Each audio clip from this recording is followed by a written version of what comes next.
Good morning, my friends. My name is Lama, Jigme Gyatso. This is the Buddha Joy Meditation School. Welcome to Counseling's Crumbs, where we explore tidbits to help make one a better spiritual counselor. I'll never forget one time.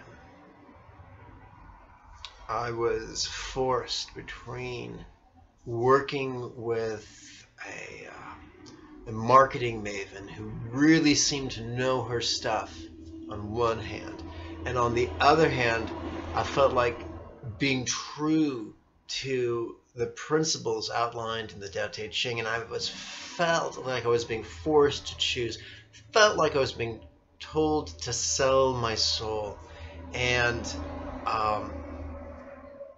it was horrible because I had been actively manifesting a marketing expert in my life for well over a decade, and now that one showed up, they're asking me to turn my back on all that was important to me philosophically and spiritually.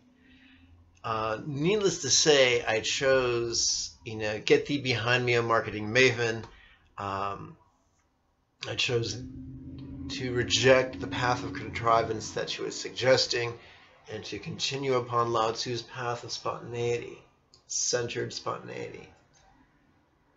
But that's not the big deal. The big deal is that when I was going through this gut-wrenching turmoil, I confided in the woman who was my tantric partner at the time. Smart woman, sweet woman, could not counsel her way out of a wet paper bag.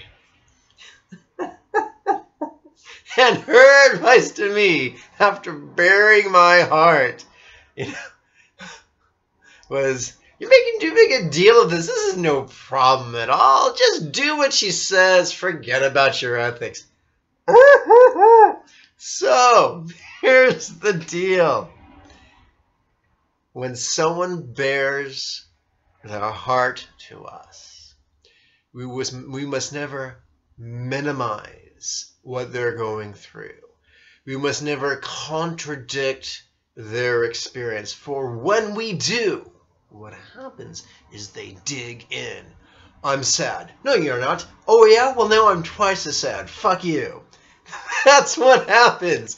The most important thing we can do is find a way to honestly, vulnerably, verbally agree, intellectually imagine what they're going through, and viscerally allow ourselves to resonate with them.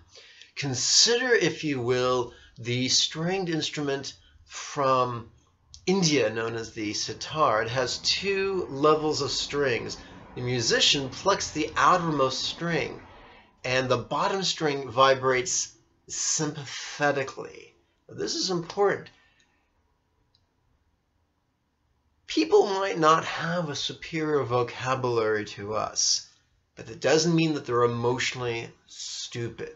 People can tell when they're being lied to, if not intellectually, then viscerally, in their spielkas, to use a word for my people, the Jews.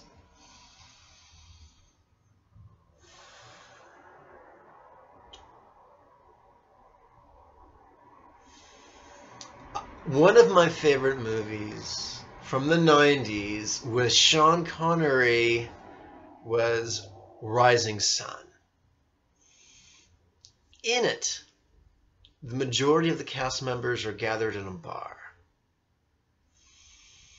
We see an aging Japanese national, the CEO, sitting at the bar. Right next to him is Sean Connery.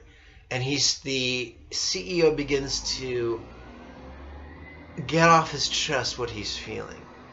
Sean Connery does not interrupt him. He does not contradict him.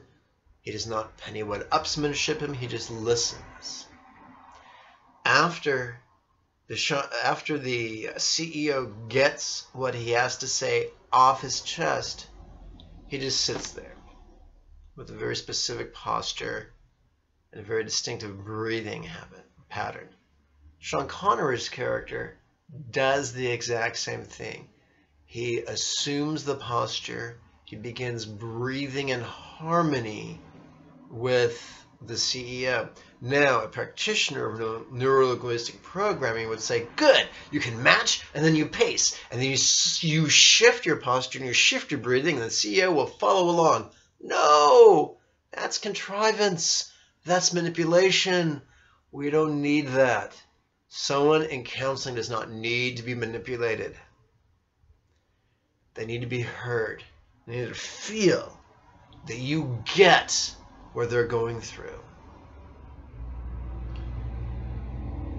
So by allowing ourselves to tune into their body language, to their breathing rate, by using our imagination to put ourselves in their shoes and feel what they feel, as limiting as it may be, as disempowering as it may be, it will create emotional rapport. And people need that. People come to counseling not because everything is hunky-dory. I don't know what hunky-dory means. It's from the 40s, but it sounds good. So, people come to counseling because it is raining shit in their lives. They probably don't feel like anybody understands them or can relate to them, and they need at least one person in their corner. Make damn sure it's you. Now, you might say, but listen, if I do that, if I make myself vulnerable to what they're feeling, that could hurt my feelings. Yes, it could. That's the price of being a spiritual counselor. That's the price of traversing Lao Tzu's path of simplicity, patience, and compassion. We can't protect ourselves and be compassionate at the same time. Everyone, every counselor who's ever told me to shield myself has been a horrible counselor, because you can't heal and protect at the same time.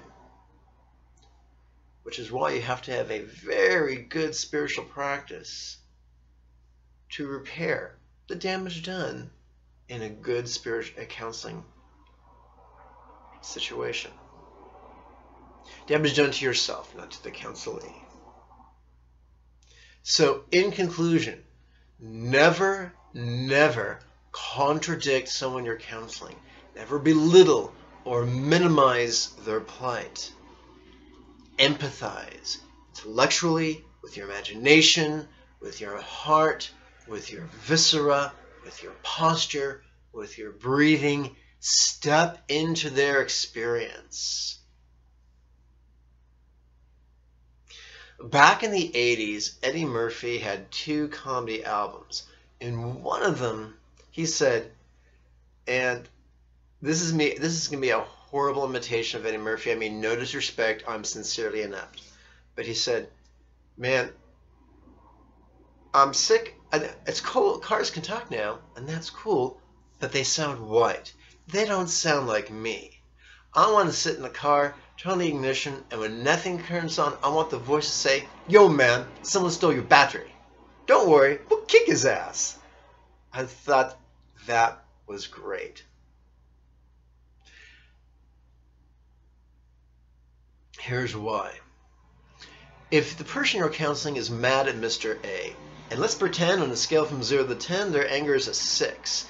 If you can allow yourself to feel a 6, anger from Mr. A, whoever it is, and then maybe a 7, they'll calm down. What's that? You say Mr. A insulted you in front of the boss? He's a fucking bastard. Does he do that often?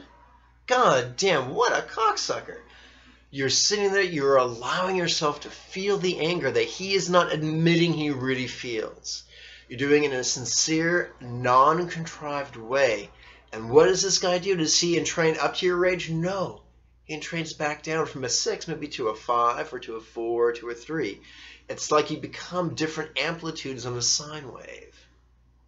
And it works really well. Once again, you're not trying to manipulate. You're sincerely tuning into the emotions that they're not feeling, or they're not letting themselves feel.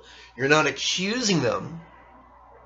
You're not trying to shame them. You're sincerely experiencing the desire to defend your teammate and your teammate all of a sudden will have his resourcefulness increase. Now, to do this, you better make sure your spiritual practice is tip top. You need to, I only teach this to journeyman journeyman lamas who've already mastered the Tao Te Ching, and who are on their way to mastering the Tao Te Ching, have already mastered the Mahasatipatthana Sutta, who can meditate like a champ, who really can do the repair necessary. But let's face it, if you don't want to get blood in your hands, do not become a thoracic surgeon. If you don't want to get emotional gurk on your heart, don't practice spiritual counseling. But if you do, do it right. Our job is to empower people, and that begins by making them feel heard. Thank you very much. I want to remind everyone that below this video, on YouTube, there's a button that says Show More, and it'll take you to 3 links. If you're watching this video on Tumblr, below this video, there's 3 or 4 links. The second one will help you to register for the latest series, the Tuesday series of meditation classes that begins tonight. May you and yours be healthy and happy. That's all, folks.